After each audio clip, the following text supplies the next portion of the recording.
Samantala mga kababayan, para po umpisahan ang ating mga talakayan, makakasama natin ang batikang komentarista at political commentator, walang iba si Sir Jay Sonsa. Sir Jay, maayong gabi. Si Admar, si MJ. Good evening, Pilipinas. Magandang tanghali po sa mga nanonood sa Middle East. Magandang umaga naman sa mga nanonood sa eastern part ng United States of America. Kumusta po? Kaya pala ang suot mo ngayon, Paris at saka New York. Halagang worldwide ang viewership, ano? Yes, oo, kasi minomonitor natin yung ating mga kababayan na nakatutok din sa mga pangyayari dito sa Pilipinas at nais nilang malaman 11 million Filipinos ang nakakalat sa buong mundo, Admar at MJ. Sir, ito bang mga kababayan natin at mga kapitbahay mo dyan sa Davao Region, nakagit over na doon sa guesting ni PRD sa Senado? At may sinabi ngayong gabi si Senator Risa Hontiveros, pero mamaya ko na isisingit. Hanggang ngayon pinag-uusapan na ibaw ka man kay Kwanggot Bisaya.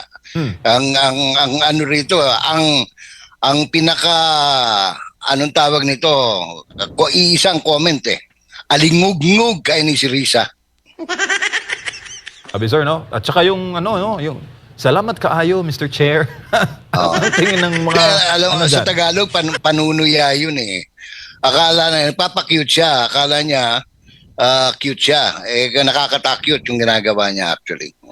Pero sinabi niya ngayon sa mga balita na once daw pag dumalo sa next hearing si dating Pangulong Digong ay ipapasight in contempt niya raw kapag magmumura. Sa tingin niyo po ba anong magiging resulta niyan pag magkaroon ng ganoong hakbang at kung itutuloy? She cannot do that. You can ask, she can recommend, but I doubt whether the distinguished gentleman of the upper chamber of Congress will accede to her request.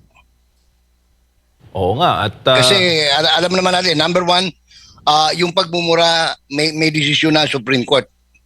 Hindi illegal yan, no? Pangalawa, kada lalabas lang ng desisyon ng Korte Suprema na anong tawag nito, yung mga mambabatas hindi pwedeng abusuhin yung kanilang contempt power. Oo, considering na sa Sir Jay, sa mga kababayan, sabi nga ng isang nabasa ko na comment dito na buhay daw muli yung dugong DDS nang makita nila sa platform sa Senado ay si dating Pangulong Digong. Alam mo, isa lang ang ibig sabihin yan na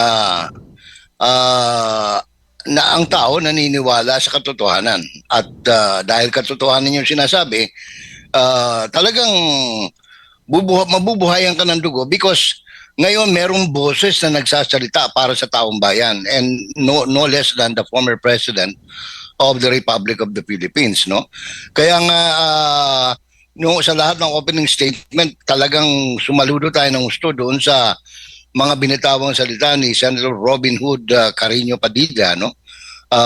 Nung siya magbigay ng kanyang panimulang ulat, no, panimulang pananalita dahil walang script, wala lahat, talagang galing sa puso, no, galing sa practically he spoke the language of the massa, no, yung gustong parating ng simpleng Pilipino. Dahil saan ka masulok pumunta, isa naman ang sinasabi, walang masamang tinapay doon sa war on drugs. Ang masamang tinapay lang yung mga protector.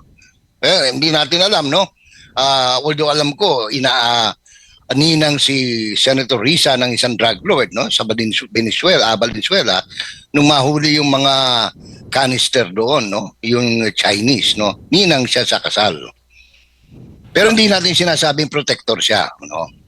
Sa larangan ba ng pagbabalita, Sir Jay, sa inyo pong karanasan, na malalim na karanasan, nakakita na ho ba kayo ng presidente ng pinatawag sa Senado at inimbestigahan yung mga dati niyang programa?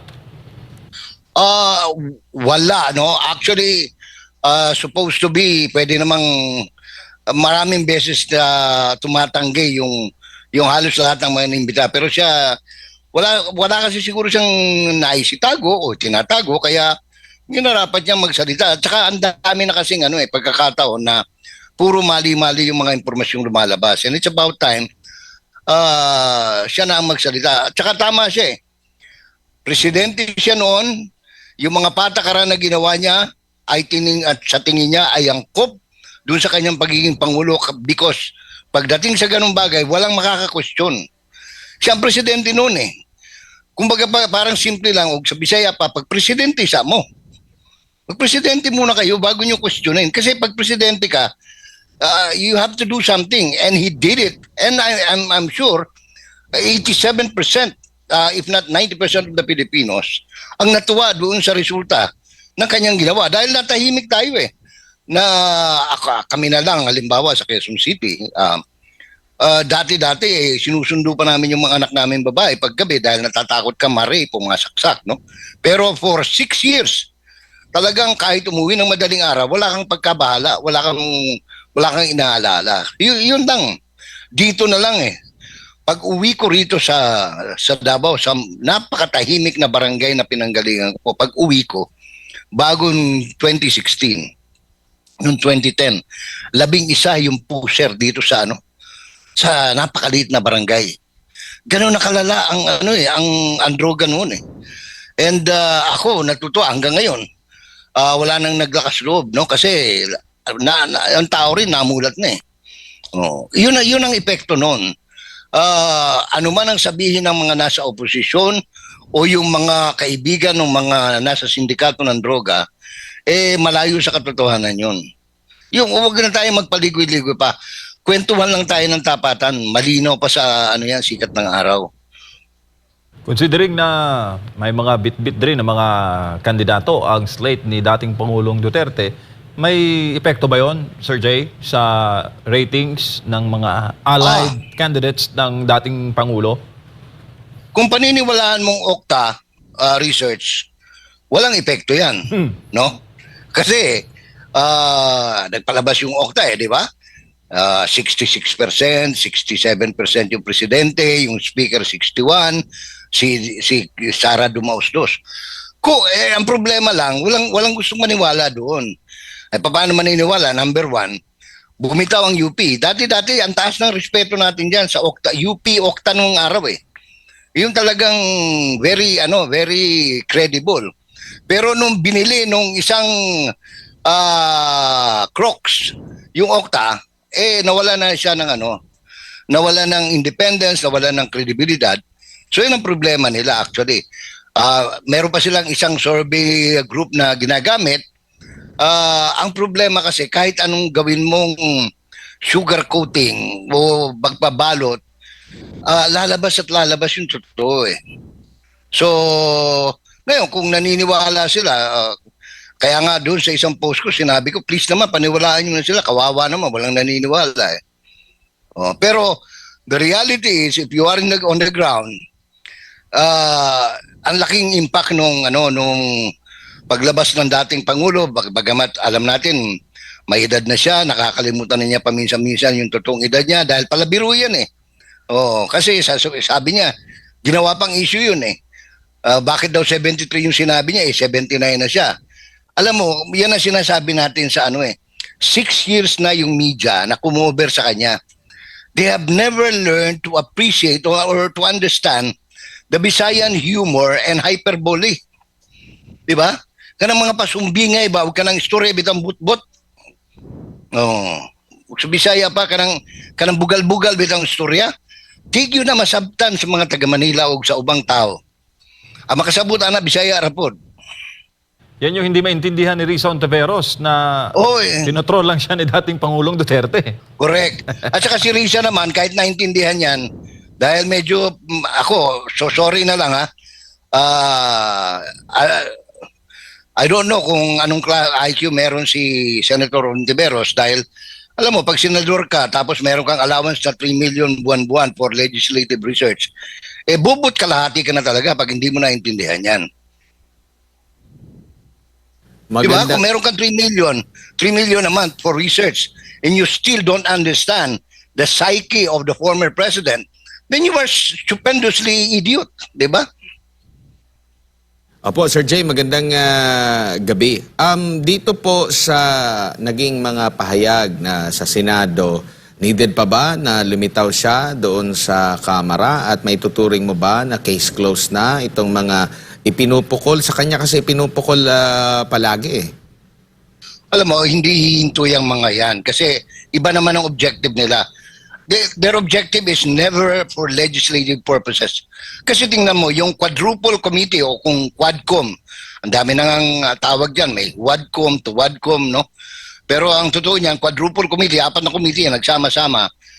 Tinitingnan ko, from all the literatures available, wala silang in aid of legislation. And you cannot conduct a business na public hearing tapos sasabihin mo in aid of legislation wala ka namang proposed bill na tinitingnan. Oh, di ba? Kaya saksak sinago lang sila, wag sa Bisaya pa ba?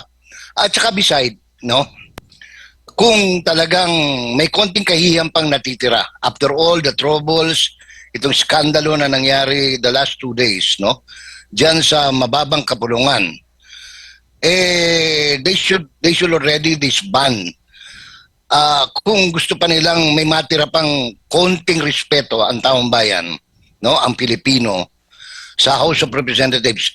Because ako sa tingin ko, if they continue to do that, this will be the worst and the most, anong tawag to, nakakahiyang kongreso. Alam mo ako, 5 years old pa lang sinasama na ako ng tatay ko doon sa old yung ano ngayon, yung executive house dyan sa may Manila, yung dating kongreso. Talagang pag nakinig ka sa mga congressman noon, tsaka mga senador, talagang kapita-pitagan, karespeto. Sa ngayon, wala. Pasensya na po, pero ako bilang magiging tapat ako, wala pong respetong natitira ngayon sa akin, sa mga mambabatas. Ang dami kong kaibigan dyan, no? Marami pa akong inaanak sa kasal, pero sayang sinasayang lang pagkakataon. Ngayon, kung gusto na makabawi, tapusin na nila yan. Dahil wala naman talaga silang nabisto na lahat yung kalokohan nila. Lahat na lang, no? Saan ka na makakakita? Anong in aid of legislative? Alimbawa na lang, para hindi nila sabihin, parang paano mo sasabihin may katuturan yung Saan ka nakakita? Isang chairman ng committee tatanungin, boyfriend mo ba si Wesley? Para bang, bakit? Meron ka bang panukalang batas para sabihin na pinagbabawal ang pagkakaroon ng boyfriend ng pangalan ng Wesley? Wala naman di ba? Oh. Ang dami diyan Ngayon, kung gusto nila talaga maging tapat, palitan nila, ang imbestigahan nila lahat ng flood control project na ngayon pati litrato lumalabas. Walang puro tambak lang, walang semento, walang kabilya. Yun, kung talagang totohanan sila. Pero tsaka ka nakakita, magtatanong lang pag ang sagot hindi ayon doon sa gusto nila, ipapakontempt nila. Anong klaseng kagaguhan yun, di ba? Oh. Opo. Kayo rin po ba ay nagtataka bakit doon sa mga sinasabing mga involved sa illegal na droga na naging casualty sa war on drugs, yung nabibigyan ng pansin, bakit walang effort din sila para mabalanse doon naman sa epekto ng illegal na droga na for sure, hindi lang daan-libo, hindi lang daan-libo, milyon-milyon na mga buhay, mga kabataan at pamilya ang sinira nito. At kaakibat pa nito yung mga krimen na involve ang drugs, karumal-dumal na klase ng krimen. Bakit wala din silang effort na mapakinggan din natin yung kanilang mga sentimiento? Kasi wala naman talaga silang intention Kaya kita mo, ang una nilang pinapunta, yung mga drug lord, yung mga mamamatay tao, mga kriminal, no? Notorious criminal. Yun ang pinaharap nila. Nakabilanggo, pinaharap. Unang-una, kung tutusin mo, wala na talagang walang katuturan yan. Pangalawa, drug lord. Pinatunayan na yan ng mga authorities, Kerwin. Tapos si Mabilog nagtago. Sasabihin niya, kaya lumabas dahil natakot. Ay, ba't ka magtatago kung wala kang kasalanan? Diba? Pangalawa, kung may kaso siya, anong nangyari sa kaso? Nasaan yung driver nung doon sa Alitagtag? Ang dami Walang, kaya ako, iniisip ko talaga, itong mga tao ito, walang intensyon na malaman ng iswal, kundi, gusto lang talaga siraan si Mr. Duterte, Opo. siraan si Vice President. Yun na lang sa CIF yung Confidential Intelligence Fund. Sinabi na ng COA, walang problema. Certified na yan ng COA. Ano pa itatanong mo? Pangalawa, kung meron silang dapat sinumon dyan, sinabi na, para magpaliwanag doon sa 125 million, it should be President Marcos. Si Bongbong. Kasi sa kanya yun may ano na nga may violation na nga doon sa Constitution yan at saka decision na yan ng Supreme Court. You cannot, mali yung paglilipat ng pondo. Di ba? Pag tinignan mo yung desisyon ng DAP, no? DAP, tsaka yung sa PDAP, walang pinagkalayo yan. No? Hindi mo pwedeng i-juggle yung pondo. Pondo yan ni Marcos.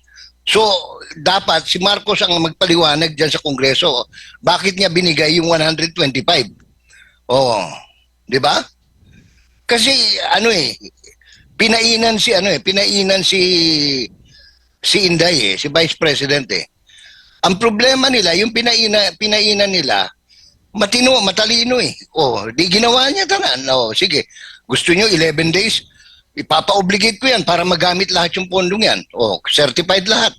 Ano sabi ng COA? Wala pong mali. Ngayon pinipilit nila, may mali. Bakit? Mas marunong pa kayo sa COA? Mag-resign kayo dyan, mag-apply kayo sa COA, baka matanggap kayo. Ganun lang yun. Opo, parang kagaya din doon sa pag-question ni Senador Jinggoy Estrada doon sa pag-iimbestiga ng noon ay naging CHR tapos naging kalihim pa ng Department of Justice sa mahabang panahon na meron siyang kapangyarihan, meron siyang mga pamamaraan para makapagsagawa ng malalimang investigasyon, ngunit mismo sila wala silang nakuha na matibay na ebidensya na makapagtutukoy talaga kung itong si dating Pangulong Duterte may illegal na ginawa. Pero ang nakakabahala nito, dahil sa kabila noon na meron silang kapangyarihan, iginigiit pa rin nila na merong kasalanan ang dating Pangulo. Okay ba yan? Ano ba yung magiging impression niya sa taong bayan na kung ano yung iniisip mo, yun na talaga yung pinal? Kumbaga, laging iginigit na dapat dumaan sa due process pero doon pa lang sa mga pahayag mo na hanggang ngayon talagang ikay naniniwala na may kasalanan pero hindi mo napatunayan sa mga nakalipas, lalo na nung panahon na meron kang kapangyarihan para imbestigahan itong mga sinasabi mong kasalanan. Correct. Yun nga hindi lang 6 na taon, no? Many years na. Mayor pa lang si Mr. Duterte. Ganyan na yung puro propaganda it is more of a vilification campaign rather than unearthing the truth, no? Kumbaga sa English. Kasi, simple lang yan. If you have the goods, you file the case. Unfortunately, wala silang naipafile na case ever since against Mr. Duterte, no? Kasi nga, wala naman talagang kaso. Puro paninirampuri lang. Ang maswerte lang sila because the president is a practical politician. Alam niya na ano lang ito, pa-etchos lang ito, char-char lang, kumbaga sa usapang bakla, no? Hindi na niya pinapansin, no? Kaya dinadaan niya lahat sa puro kalokohan puro pabiro. Like sabi niya, death squad, yan sila, puro mga death squad yan. Puro bugal-bugal na lang ba? Kisa mamagay mo, tuugur aning mga tawhana. You know, when you become the CHR chief and then the DOJ chief, at puro ka daldal, wala ka naman pinal na kaso, wala kang binesa. You're not even, mas magaling pa yung paralegal sa'yo. Yung paralegal nakakapag-file pa ng kaso sa NLRC, no? Pero pagka you pride yourself to be a legal expert dahil naging DOJ secretary ka, pagkatapos hindi mo naman masampahan kahit na anong tawag nito. In fact, yung mga iba nag-file ng kaso, ano bang ginawa nila? Dumiretso sa Supreme Court, di ba? Ano sabi ng Supreme Court just today, no? Anong desisyon ng Supreme Court? With finality. Yung lahat ng petition against human rights against Mr. Duterte are deemed dismissed with finality. Ibig sabihin, walang violation ng human rights, walang EJK, wala lahat. Korte Suprema na yung nagsabi. Tapos ang ano pa nito, Final na. Wag na kayong humirit, sabi ng Supreme Court. Dahil bistado ng bulletin niyo, puro kayo daldal. mhm. And ang nakakabahala nito, ang linyahan nila hanggang ngayon, ganoon pa rin na pinamumukha nila na may kasalanang nagawa. Kumbaga ano ang impression na maihahatid nito sa taong bayan na okay na lang pala na hindi magsampa ng kaso, okay na lang pala na hindi kakasuhan, ihabla, dahil pwede mo namang sabihin at igiit na meron niyang kasalanang ginawa. Basta ako naniniwala na may kasalanang ginawa. Same sila ng linyahan, itong mga makakaliwang grupo na ito na sinasabi mga human rights advocate at pati ditong si Senador Risa Hontiveros. The way siya mag-handle ng kanyang hearing na dapat ay patas, no? Kung makapagsalita siya sa dating Pangulo, ganun din. Naniniwala siya may kasalanan. Dito sa pagdinig din kay Pastor Apollo Sikibuloy, ganun din. Hindi pa nga napapatunayan. Yung iba pa nga, hindi pa nga nakasampa ng kaso. Kaya nga sabi ni Pastor, magsampa na lang ng kaso. Pero ganun pa rin. Correct. Same sila ng linyahan. Ito, delikado ito pag ganito ang umiiral, Sir Jay. Mabuti na lang matalino ang Pilipino. Kaya halos wala nang naniniwala sa kanila eh. Alam mo, naniniwala na lang kay Risa. Yun na lang, yun mga dalawang babae na sa likod niya na sumusubo sa kanya ng mga questions. Dahil wala naman talagang alam si Risa eh. Di ba? Oo. At saka maganda yung bagong desisyon ng Supreme Court. Kahit tawagin mong bobo, tanga si Risa ngayon, hindi kanya pwedeng kasuhan because the decision of the Supreme Court is you cannot accuse somebody slander kung kinu-question niya yung performance mo bilang opisyal ng gobyerno, halal man o appointed. Now, going back doon sa sinabi, si Risa, she's simply parroting the line of Jose Maria Sison eh. Yung linyada ng Communist Terrorist Group, CPP-NPA, walang pinagkalayo sa pangungusap ni Risa Hontiveros. I'm not saying na komunista, terorista si Risa. Pero yung linyahan ng mga komunista, terorista, pareho ng linyahan ni Risa Hontiveros. Ngayon, walang question yun kay anong tawag nito? Kay ano pangalan, Aling Laila, no? Laila de Lima. Kasi yung linya naman ni Laila de Lima, yun ang linyahan ng mga dilaw at saka mga pink. And linya niya because of her personal ambition, political ambitions. Gusto niya makabalik sa Senado. Ngayon, nasa Pilipino yan kung ibabalik siya, no? Pero yan ang totoo. Walang ibang intensyon yan. She wants to be elected again as senators, no? Ngayon, tayong mga Pilipino, nasa atin yan. Kung maniniwala tayo, malalaman natin yan sa resulta ng eleksyon. Kapag ka inihalal si Laila de Lima ng taong bayan, no? Walang dapat sisihin ng taong bayan kundi sarili nila. Ngayon, hindi naman kandidato si Risa, pero si Risa nagpe-prepare sa 2028. Bukod doon, iba yung gusto pa rin mangyari lang, halos kinakampanya niya yung linyada ng Makabayan Group at saka ng grupo nila Chel Diokno, no? Mabuti na lang. Ako no pun intended kay Chel Diokno, no? Kaibigan ko 'yan. Pero yung paliwanag ni Attorney Archie Gamboa, former PNP chief, parang ug sa Bisaya pa murag gikumot ang pagkaabogado, ang pagka-dean sa College of Law ni Chel Diokno. Parang sinabi niya, 16 o 6 na beses inuulit dyan sa provision ng mga binabanggit mong mga batas. Hindi mo pa rin naintindihan anong klase meron ka. Kung saya, sumpatanggay niyo pa, ay siya, ay kung hindi mo naintindihan yan ay para kang ulaga. Di ba?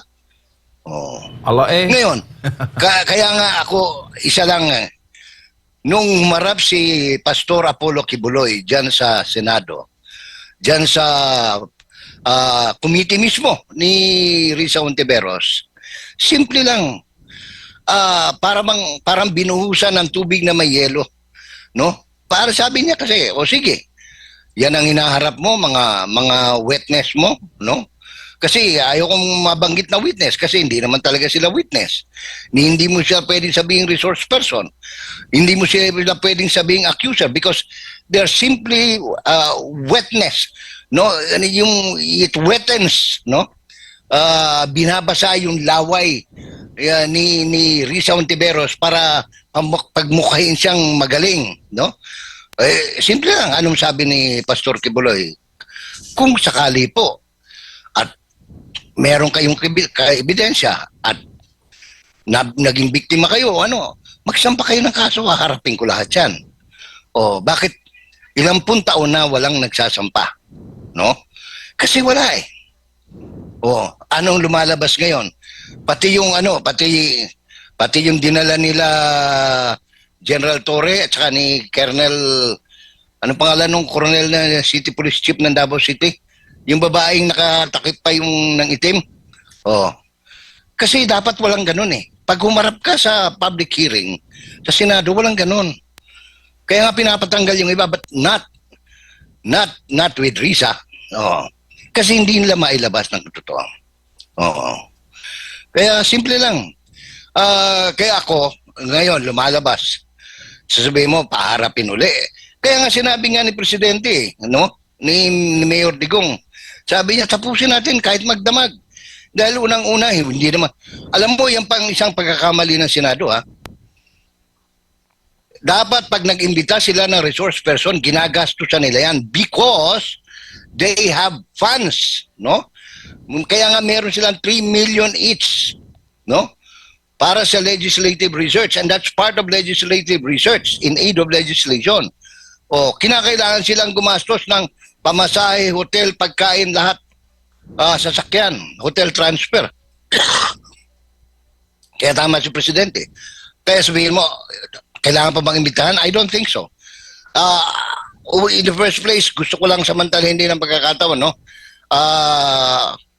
Pasadong-pasado yung pag-conduct ni Coco. I was not expecting him to be fair, but he was very fair and very objective in the conduct of the hearing of the Senate Committee on Public Accountability, otherwise known as Senate Blue Ribbon Committee. Kaya maayos, no?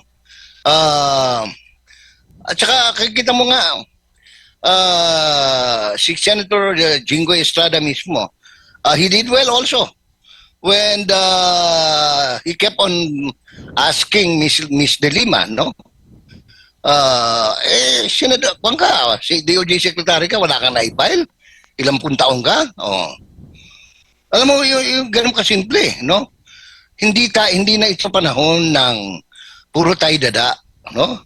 Pag meron tayong kapareho niyan, kasi gagaya-gaya kayo diyan kina Dan Fernandez, kina Benny Abante. Anong nangyari? Nagkaetot-etot ang buhay nila. Lumabas yung katotohanan. Kasi yung kapitbahay ko yun si Colonel, anong pangalan yun? Grijaldo, si Hector. Kahit na mahirap silang pamilya, dito kilalang-kilala yung pamilya niyan. Very honest, very humble. Hindi mo pwedeng subornohan yan kahit na bayaran mo pa siguro ng milyones yan, hindi magbabago ng yan. Pag-uugali dahil mulat sa pool, ganyan na siya. Can you imagine, for him to be very decisive and be very brave in telling the truth, despite the fact may 4 na taon pa yan, PNP graduate yan, kung saan nag-lecture din nung araw dyan.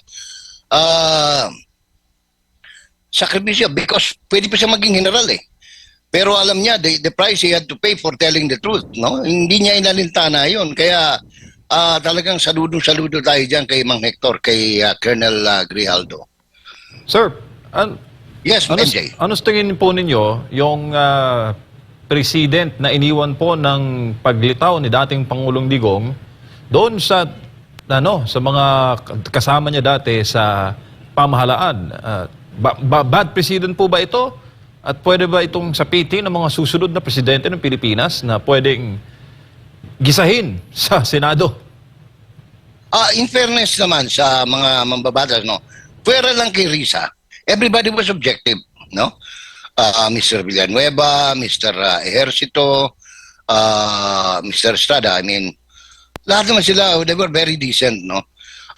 At alam mo, ang isang president na maganda riyan, kung sabi mo president, pag wala kang tinatago, hindi ka takot tumarap. No?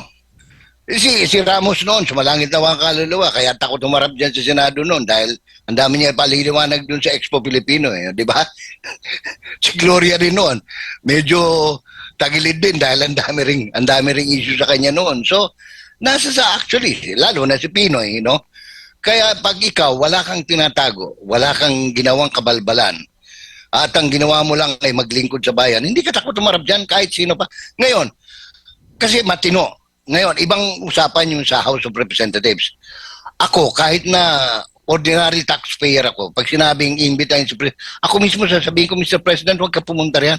Puro hype yung mga yan, mga gago. Oh. Oh, kita mo, ang makulit ka magtanong, si Paduano, dating hepe ng NPA Sparrow. Oh. Anong katinuan ma-expect mo riyan? Oh, di ba? Oh, si Benny Abante. Oh, ubispong naturingan, pero nakikita mo naman, walang puro karangyaan ang ano. Oh.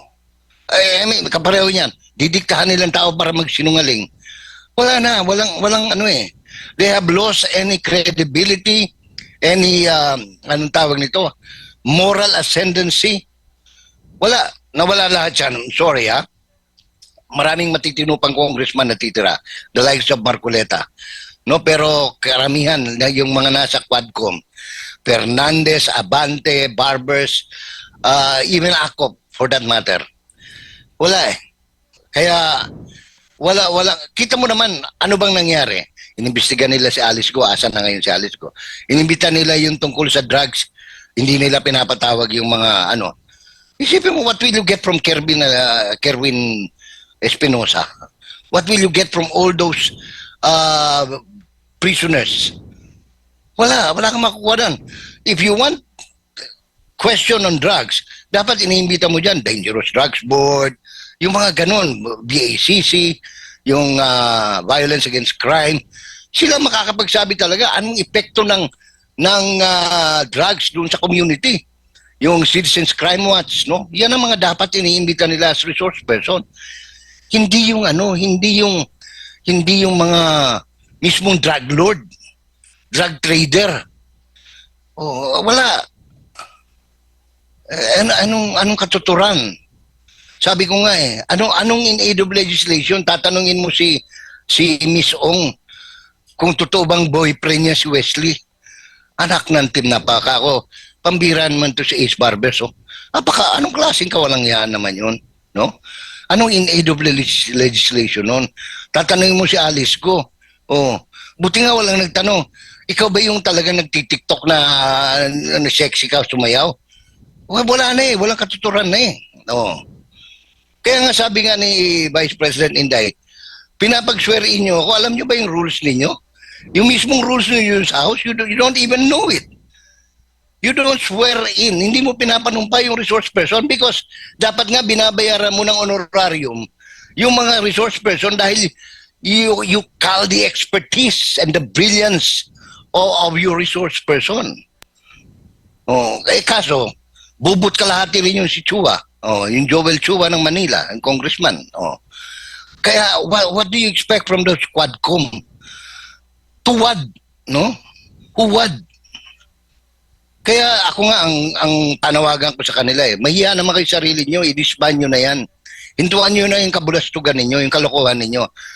You're no longer stupid eh, you're idiots already eh. Oh. Sir Jay. Sorry ha, yeah po. Opo. Sir, maraming nagsasabi, lalo na yung mga supporters ng kasalukuyang administrasyon, na unfair naman daw na pagkumparahin si BBM at si PRRD, ngayong nangangalahati pa lang sa termino ang kasalukuyang administrasyon. Stop comparing daw and give the benefit of the doubt. Nandyan pa ba tayo sa phase na yan? There is no basis to compare, basis of comparison. Kaya ako hindi ko kino-compare. Kasi wala naman talaga eh. I-compare mo, halimbawa, i-compare mo ang presyo ng bigas. Nawala yung 20. Hanggang ngayon, malabo na yun eh. Lahat hindi ka pwedeng mag-compare. Zero casualty pagka may calamity. O ilan na ang sa Christine pa lang nasa over 100 na. Pinapahinto nila yung pagbibilang. Parang walang pinagkalayong kay Noynoy Aquino noon yung sa Yolanda. Pagdating ng 10,000, ayaw na ipabilang yung mga missing at saka yung namamatay. Oh, kaya wag natin i-compare talaga dahil no basis, no? Masisira ka pag kinompare mo. Oo. Sir Jay, Oo. dako tayo Oh. sa ibang paksa. Meron Opo. pong mga series of proposals si Pastor Apollo C. Kibuloy para po matulungan ang gobyerno sa laban po kontra korupsyon. Isa po sa mga isusulong niya, yung pagbuo po ng Anti-Corruption Commission Act or yung Truth Commission. Yung overview niya ay magtayo, magpanukala ng isa pong independent body na nakadedicate sa pag-iimbestiga sa lahat ng issue ng korupsyon sa lahat po ng mga ahensya ng gobyerno. At ang ano nito, walang political interference at may sariling prosecutorial powers para imbestigahan lahat sa legislatura, sa tatlong sangay ng pamahalaan. Anong tingin mo dyan, Sir Jay? Alam mo, nung unang marinig ko yan sa mga tagapagsalita ni Pastor, no? Lalo na kina Attorney Torion at iba pa, no? Sabi ko, ganda nito ah. Pero, ako, masusugan ko lang yon, no? Gawin nila, instead of a truth commission, gawin nila constitutional body siya. Parang COA, parang ombudsman. Para hindi talaga pwedeng makialam ang executive, ang legislative, at ang even judiciary. Yung talagang independent talaga siya na may sariling budget, fiction, hindi pwedeng pakialaman, hindi pwedeng takutin ni Martin Romualdez na isisiro ang budget. Hindi dapat talagang fix 'yan. Oh, pag yan nagawa at isa pa sa nagustuhan ko na narinig ko ewan ko, correct me if I'm wrong kasi kayo ang madalas nakakasalamuha ng mga abogado ni Pastor, no? Yung kanyang panukala na i-abrogate na yung Joint Resolution number 6 o number 10 ba yun? Na yung liquidation ng mga mambabatas by liquidation by certification, aalisin na yun, no? Ang ganda ng panukalang yun. Doon talagang sumasaludo ako daw sa legislative agenda ni Pastor Apollo Kibuloy. Doon sa dalawang yan, yung making the Truth Commission as a constitutional body or independent body, kung hindi man constitutional body but almost a constitutional body by being an independent body. Pangalawa yung pagtanggal na, no?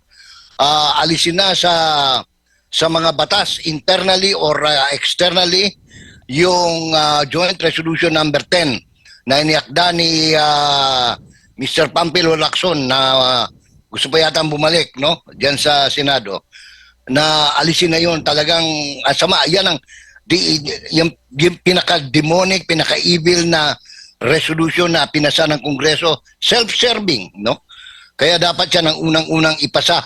Kung talagang dedika yung 20th Congress will really be truth to the people of the Republic of the Philippines. Kasi nga Sir Jay, napakahigpit raw ng ating mga panuntunan hinggil po sa purchasing.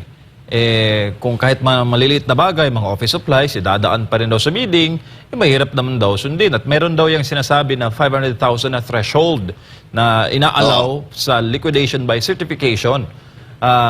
Hindi na kailangan ng resibo. Pero ang tanong dyan, nasusunod ba kaya ng karamihan o ng mayorya yung hanggang 500,000 lang sa kanilang MOOE ang pwedeng gamitan ng certification at hindi ng resibo sa liquidation? Unang-unang violator dyan yung Senado ngayon kasi yung allowance sila 3 million by liquidation lahat yun di sobra na yun sa 500,000. Di ba? Kaya nga alam mo, kahit magandang lalaki si Ping Lacson, diyan ako hindi bumilib sa kanya nung in-sponsor niya yung Joint Resolution number 10 na yan Pangalawa, ang isa pang maganda, ewan ko kung magagawa ni Pastor pero ito'y magandang hamon ko rin sa kanya dahil halos tsak naman yung panalo niya I have no doubt in mind na lulusot at lulusot. Kaya nga yung kung may bayag man si Risa Ontiveros, hanggang dito na yung bayag niya dahil alam niyang talagang whether she like it or not, magiging senador si Pastor Apollo Kibuloy. Yung wala pang gumawa nito. Because self-serving nga dahil yung mga congressman at saka senador maapektuhan dito yung line item budgeting, no? Kasi ngayon ang pinapractice natin dito sa Pilipinas, lump sum budgeting. O kaya nga meron, nakita mo yung mga singit sa akap na bigla na lang, uy, meron pala, may budget pala doon. May mga siningit diyan sa budget ng COMELEC, budget ng DSWD na ang may karapatan lang gumastos yung Speaker of the House, tsaka yung Committee on Appropriations, tsaka yung Accounts Committee. Na ang Speaker, si Romualdez, si Saldico ang Appropriations Committee, tapos yung Accounts Committee Chairman, si Mrs. Romualdez. O, saan ka naman nakakita ng ganyan? Talagang conjugal, anong tawag nito? Fiscal management. No?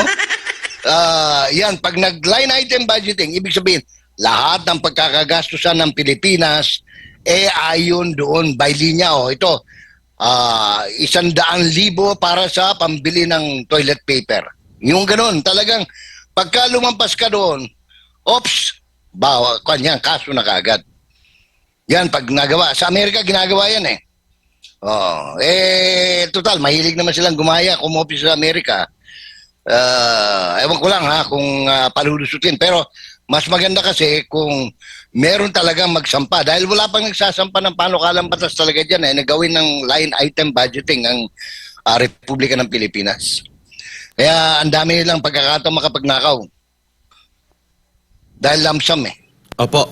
Isa din sa panukala ng butihing pastor ay magkaroon talaga ng independence din sa judiciary natin at taasan ang kanilang sahod, no, para maiwasan na talagang alam mo na maimpluwensyahan, no. Ano naman ang naibikita at basa mo rito? Actually, isa yan sa mga panaginip din ni the late Senator Miriam Defensor Santiago, kung naalala ko. At talagang napapanahon na. Kasi pag ang huwes, eksakto sa kita, secured yung pamilya niya, secured yung kanyang future, yung retirement niya, hindi mai-influensya yan ng politiko. Yan ang maraming paraan It may not be in the form of direct appropriations in the General Appropriations Act, or it can be by way of independent fiscal management of the funds na talagang nalilikom ng korte out of yung mga bond, yung mga filing fees, and others, no? Pwedeng yan pwedeng gawa ng paraan. Hindi siya mahirap gawin. Doable siya, kumbaga. Yung panukala ni Pastor Kibuloy is very doable with minimal anong tawag nito, input from the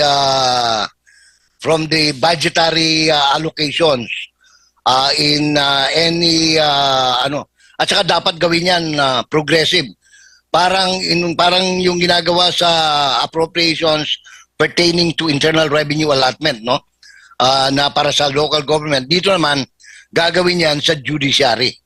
O halimbawa, for this year, for next year, X amount goes to the judiciary for the improvement of their salaries and wages and other social ameliorations. Kumbaga parang palaki ng palaki, parang sa ganon, ma-attain niya at a certain level. Let's say, kung 5-year plan yan, or 6-year plan, dahil 6 years lang ang term ng senador, by the end of the term of Pastor Kibuloy, na-attain na yung talagang true independence of the judiciary. Opo. And siguro bilang panghuli, dahil itong mga priority bill na isusulo ng butihing pastor, ilan lamang ito, anti-poverty at itong sa anti-corruption. Nakikita mo Sir Jay, na ito yung pangunahin talaga na dapat tutukan at hindi isang tabi? Kasi halimbawa, ang ating government ngayon, meron naman silang ayudahan. na sinasabi nilang nakakatulong daw, pero kabaliktaran dun sa resulta ng mga survey na nakaranas sila ng kagutuman. Dito naman sa sinasabi nilang pag-iimbestiga patungkol dito sa korupsyon, hindi masyadong kumbaga parang pili lamang. So kaya hindi mo maiwasan na sasabihin na ano lang yan, politika lang yan, paninira lang yan. Itong dalawa na priority bill na ito, Sir Jay, tingin mo ay isa sa mga sobrang pangangailangan ngayon ng ating mga kababayan? Very immediate ang media, no, yung Social Services Act, no. Siguro pwedeng gawin niya Magna Carta Para na sa ganoon hindi pwedeng pakialaman ng mga politiko. In fact, yan ang problema na which was created by the devolution nung Pimentel Act, no, yung devolution of the law of the services. Kasi yung social services, no, yung tulong sa mga mahihirap, dinevolve yan sa local government. Ang problema, ang dinevolve lang istorya. Pero yung pondo iniwan na, kaya kita mo, yung DSWD, dapat wala na yan Kasi lahat ng trabaho, binigay nila sa local government, pero hindi nila binigyan ng pondo. Ang may hawak ng pondo, si Romualdez, si Ko at saka si Romualdez. Ngayon, kung magagawa nila, Pastor, yan, sa pamamagitan ng chartering of all the social services, no, including health, dahil nabanggit din ni Pastor yan nung magkausap yata sila ni Attorney Tolentino at ni Attorney Torion, no, na isa sa mga primary concern din. At saka education. Alam mo, kaya maganda yan, kaya ako sinasabing maganda, dahil may pruweba na Wala nang papatunayan pa si Pastor Ayan nakikita mo, Jose Maria College, 100% passing sa bar examination sa College of Law. Sa anong tawag nito? Sa criminology, 67%. Sa medicine, itong bagong doktor, almost 70% din ang passing average ng Jose Maria College. So, meron na siyang may template na siya. Pwede niya sabihin, wag na kayong maghanap, ito yung ginawa namin diyan sa Jose Maria College, sa Kingdom of Jesus Christ, no? Meron ang pruweba Wala ka nang, kahit na yung sistema ng pamimigay ng ayuda, ewan ko lang kung mapapalabas nyo dyan sa SMNI, no? Yung sistema ang ginagawa ng KOJC sa pagbibigay ng ayuda na siksik, liglig at umaapaw. Hindi yung kapareho yan. Nakita nyo yung mga pinapalabas pa social media, isang pirasong sardinas, isang pirasong Diyos ko, parang parang namigay ka pa, no? Kung mamimigay ka, lubos-lubusin mo. At saka yung primera klase. Kaya ako natutuwa doon sa yung Christine. Habang nalilitot, nagkakamot ng ulo si Presidente Bonget at hindi niya alam kung anong gagawin niya, yung buong Office of the Vice President, nakaisang araw na ang pamimigay ng ayuda at ang pinamimigay, jasmine rice, no? Pwede naman pala, bakit mo bibigyan ng Romualdez rice na halos hindi mo makain? Yung tao. Na pera naman ng gobyerno ang ginamit. Yung mga ganito, yung mga lahat ng binabanggit ni Pastor Kibuloy, may probation na, may proof na kayang gawin ng Pilipinas, no? Kasi kung nagagawa in a community, in a kingdom nation, there is no reason why it cannot be done nationwide, no? Sa Pilipinas. Basta wala nang magnanakaw. Wala nang mambubulsa. Yun lang naman ang ang kulatilya Pag walang korupsyon, walang nakawan, magagawa lahat ng pinapanaginip natin. Opo. Sir Jay, dagang salamat sa imong oras o higayon. Salamat din. At saka gusto ko lang din samantalang pagkakataon, on behalf siguro ng mga manonood ng SMNI na pinaunlakan kayo ni Binibining Binag, no? Ni Cathy na maging panauhin dyan sa SMNI. Ang dami rin nating na pick up sa kanyang mga mahalagang impormasyon, no? Para sa alam mo, yan ang kagandahan ng SMNI. Hindi mo pwede, kahit na anong pananakalang gawin nila. Anong tawag ito? Hindi talaga nila mapipigilan ng ang katotohanan eh. The truth. Ano nga yung sabi ni pastor nang pumunta siya sa sa Senado? Tatag lang, the truth will set us free. Tama. Di ba? Opo. At syempre, wag mong kalimutan yung Bicol tsaka binignit kay partner MJ. Ay, sarap niyan, partner. Oo, Bukas. yan, nagsimula na kanina. Nagsimula na kanina. Lahat ng klaseng suma, nakakita ko na kanina. Yan. Diba, dumaan ako kanina sa sementeryo. Yagi ko sementeryo, MJ ba? Yes, sir. Ito na, biko, lahat ng klase ng suman. Malagkit. Suman na malagkit, suman ng kamuti, suman ng kamuting kahoy, yung iba, sumang bulagta, iba pa. Opo. Sir Jay, maraming salamat. Sa ulitin, ingat po kayo. Uy, kayo rin, maraming salamat sa pagkakataon naging bahagi ako ng inyong paglilingkod bayan ngayong gabi. Maraming salamat po. Maraming salamat. Si Ginoong Jay Sonza, ang isang kasalukuyan, isang political commentator, batikang broadcaster po yan, kaugnay sa kanyang mga obserbasyon sa mga ganap ngayon sa ating bansa.